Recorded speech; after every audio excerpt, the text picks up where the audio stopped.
तमाम दोषों का एक उपाय। जैसे तुम चढ़ाते हो उससे एक भी दोष नहीं मिटेगा, मैं लिख के दे सकता हूं। जै हिसाब से तुम चढ़ा रहे हो ना, एक और दोष नहीं मिटेगा, बल्कि एक आध दोष और आ सके वहां ते। कितने प्रकार के दोष हम में, ये तो हम भी जानते हैं कि हम शंकर भगवान पे जल चढ़ाने के लिए घर से जल लेके नहीं जाते। अब बताओ, दोष मंदिर में है कि तेरे घर में? तू खुद इतना लंबा चौड़ा दोष कहाँ है? तेरे घर में। उस रसोई में जो पितरों की दिशा है, किसी अन्य पेड़ में पौधे में चढ़ा दो, फिर एक लोटा जल उसमें से भरो। काफी लोग कहते हैं कि हमारे घर में काल सर्प दोष है, पितृ दोष है, वास्तु दोष है, तमाम दोष हैं। कईयों को तो लगता है मैं खुद ही एक लंबा चौड़ा दोष हूं। लगता है कई बेचारे परेशान हो जाते तो खुद को फील होने लग जाता है मैं ही दोष हूं साहब, मैं तो कुछ भी कर लूं मेरा काम होना ही नहीं। होता है कि नहीं? होता है कि नहीं? होता है। फीलिंग आ जाती है कि नहीं मन में? ऐसी आती है ना? तो चलो हम आपको एक उपाय बता देते हैं, ये फीलिंग नष्ट हो जाएगी। जिनको लगता हो काल सर्प दोष है, जिनको लगता हो पितृदोष है, जिनको लगता हो वास्तु दोष है, जिनको लगता हो मैं खुद ही एक दोष है, जिनको ये सब प्रकार की बातें लगती हैं, देखो उपाय बताऊं कि नहीं बताऊं? बताता हूं, बताऊंगा, सबको बताऊंगा, धैर्य धारण करो। तमाम दोषों का एक उपाय, ओनली वन उपाय। क्या?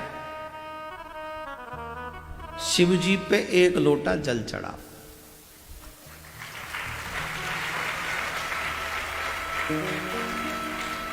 जैसे तुम चढ़ाते हो उससे एक भी दोष नहीं मिटेगा, मैं लिख के दे सकता हूं।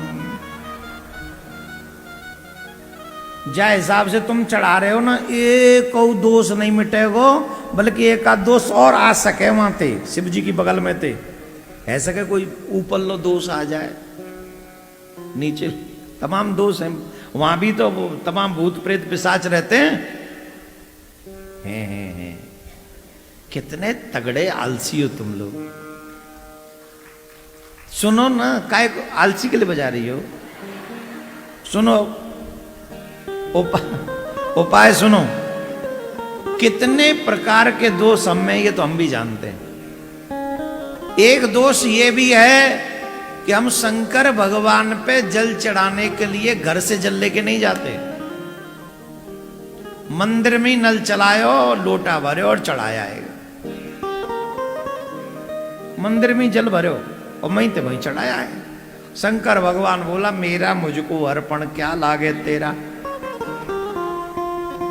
मेरे ही मंदिर का जल मुझ पे ही चढ़ा रहा है। निकम्मे एक लोटा घर से नहीं ला सकता था जल। अब बताओ, दोष मंदिर में है कि तेरे घर में?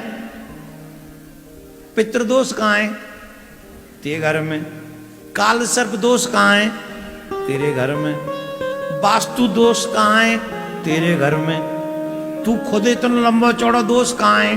तेरे घर में। और तू जल चढ़ाया है मंदिर को, ले ले कहा होगा कच्चू ना है रो।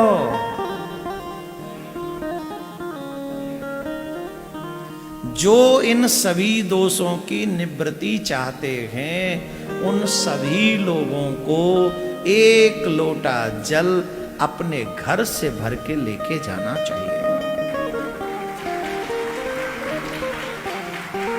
ध्यान से सुनना, अभी सुनो। उस रसोई में जो पितरों की दिशा है, दक्षिण कोने में एक मिट्टी का मटका परमानेंट रख लो। सुबह उसको भरो, रात्रि में पितरों के लिए भर के रख दो। फिर उसे सुबह तुलसी के जल में नहीं, तुलसी के पौधे में नहीं चढ़ाना, कहीं किसी अन्य पेड़ में पौधे में चढ़ा दो।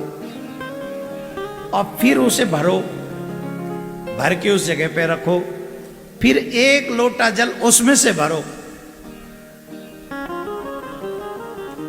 रात भर पितरों के लिए रहेगा। वो एक वृक्ष में चला गया, धो के सुबह रख दो, पूरे दिन भरा रहे, मत पियो चाहे उसमें से, पर भरा रहे। उस जल में, उस मटके में से जल भर के 1 लोटा जल अपने घर से शिव जी पे जाके, अगर उसमें बेलपत्र, उसके बाद बेलपत्र चढ़ा, जो जो तुम्हारा मन करे, 1 लोटा जल जरूरी है, वो भी तुम्हारे घर के मटके में से जल जाए। वो कहां से जाए? पितृदोष कहां है? घर में। वास्तु दोष कहां है? घर में। कहां है? तो जल भी जाए घर से, और जब जल जाए और जो दोष तुम्हें बताए गए, उन सब दोष को याद करते हुए, हे भगवान भोलेनाथ कृपा करना, तुम ही कृपा करना, नमः शिवाय, शिव नमः शिवाय। माताएं बहन ओम का उच्चारण न करें, जिनके यज्ञोपवीत नहीं हुआ वो ओम का उच्चारण न करें, वो सिर्फ बोले नमः शिवाय, नमः शिवाय, नमः शिवाय, नमः शिवाय, ऐसे जल चढ़ा दीजिए। 41 दिन ये काम करके देख लो, और देखो फिर तुम्हारे घर का हाल बदलता है कि नहीं बदलता है।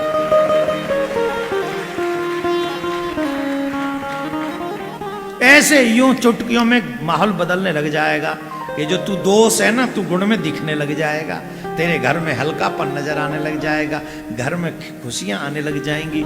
लेकिन लोटा जल में भरा हुआ हो और वो जल भी मटके का हो, वहीं जल जाएगा, तब ही फल होगा।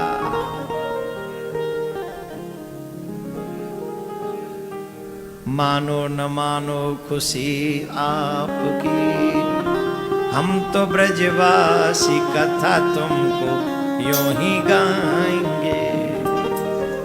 मानो न मानो तुम्हारी खुशी है, हम तो ब्रजवासी हैं, हम तो तुम्हारे कल्याण के लिए ढूंढ ढूंढ के लाते हैं कि ये भी बता दें, ये भी बता दें। जो मान लेते हैं उनका भला, और जो न मान लेते हैं उनका डबल भला। यहाँ नहीं होगा तो वहां होगा, ऊपर देखेंगे यमराज के दूध डबल ही लगाएंगे।